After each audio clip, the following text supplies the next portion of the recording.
Acid Maw and Dreadscale are next. The first one through is Dreadscale. He will be mobile. Acid Maw will be stationary at the beginning of the fight. We decided to kill Acid Maw first, and both tanks must keep the snakes pointed away from the raid as they do a spray, and anybody in front will take the damage, much like a dragon. One of our healers, Carl, had a great idea. Whichever tank has a healer that can do AoE heals should be the one to grab Acid Maw, because all the DPS will be around him anyway and be the benefit of the heals. It's very simple, but you know, I didn't think about it. So props to Carl. Now, they both are going to spit out a poison that's got a 5-yard range on it, and if you get the poison on you, you must go find the other guy with the poison to clear it off. So right now you notice I've got the poison on me. I have to run across. Don't go through your raid. You will hurt people if you go through your raid. I'm gonna find the other tank that's doing the mobile, and now I've got the poison cleansed off of me, and it's very easy. I can go back. As you can see, they both went underneath the ground and came back out, which they will do periodically every give or take 30 seconds.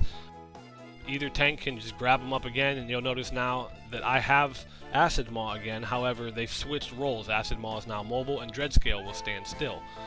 However, the same thing does apply. If you get the poison, you need to go find the other guy with the poison in order to get it off of you. It's not always possible. As you can see, it slows you down. I can't get over there, and so I'm going to basically eat this poison. So I'm screaming out to my healers right now, heal me, heal me, heal me. Pretty much turned into a statue and can't move.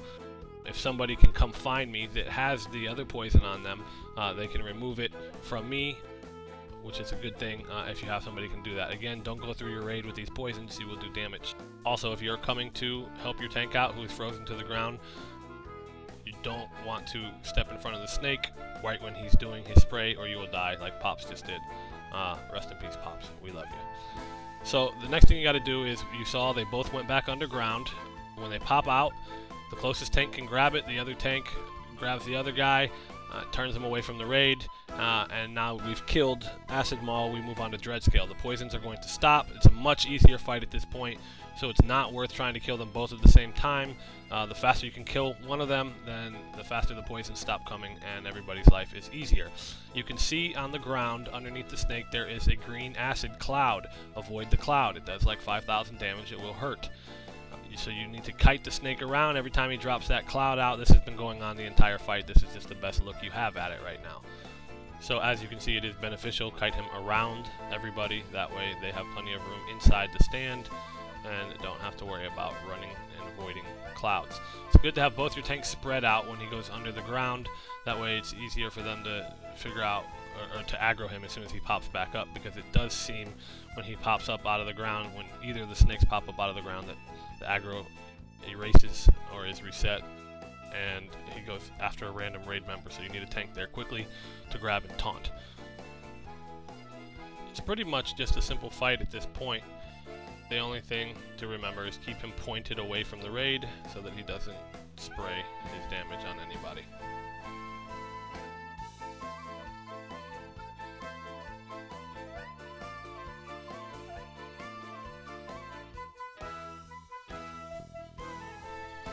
And now we move on to the final phase of this fight, Ice Howl.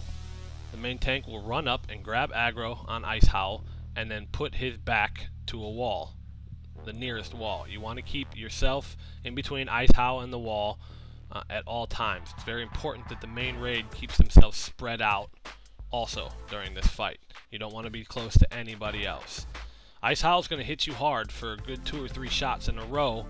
You really need hardcore healing or you will die. You'll take 20-something thousand damage right at the beginning in 3 hits, so the healers need to be ready. Ice Howl will then do a move where he jumps backwards and he does a massive crash. Right here it is. It's going to knock everybody against the wall. He's going to pick a target. He's going to look at that target. Everybody gets a 50% speed increase, and he's going to take off running towards that target. Get out of the way. You've got about 5 seconds to get out of the way. It'll say your name in raid warning. Ice Howl glares at so-and-so. Get out of the way. As long as he doesn't hit anybody, he will stun himself when he smacks his head into the wall, and everybody can beat on him. Now, the main tank's job is to get back in between him and the wall when this happens. When he comes out of the stun, it's rinse and repeat. He's going to smack you for a good 3 shots, take 20-something thousand damage. and then you do it again. Now the only other catch here, as I said earlier, is the raid needs to be spread out. The reason you want to be spread out is because he's going to randomly turn and do an Arctic breath to one person. It's an AoE, it will freeze you in place, and it will do 20,000 frost damage over 5 seconds. So if you're standing next to anybody, you'll both get it, and then the healers have to heal 2 or 3 people. So make sure you're not standing near anybody, and the healers will be able to heal through it just fine. Again, he knocks everybody back, he targets a person, he stands there and glares at them for a while. It's kind of comical. You're going to see him, you will see him glare. He like ducks down and looks at you with his eye, and you can just see where he's looking. Get out of the way. It's very easy to get out of the way as long as you just run to one of his sides instead of running, you know, trying to run across his face. He will stun himself. Everybody comes and beats on him. During the end of this stun, it's about 10 seconds, is a good time for your tank to pop any of his cooldowns, 50% bubble, shield wall, etc. Because like I said, once he breaks out of this, he's pretty pissed off, and he's going to hit you for 20-something thousand damage, so make your healer's life a little bit easier.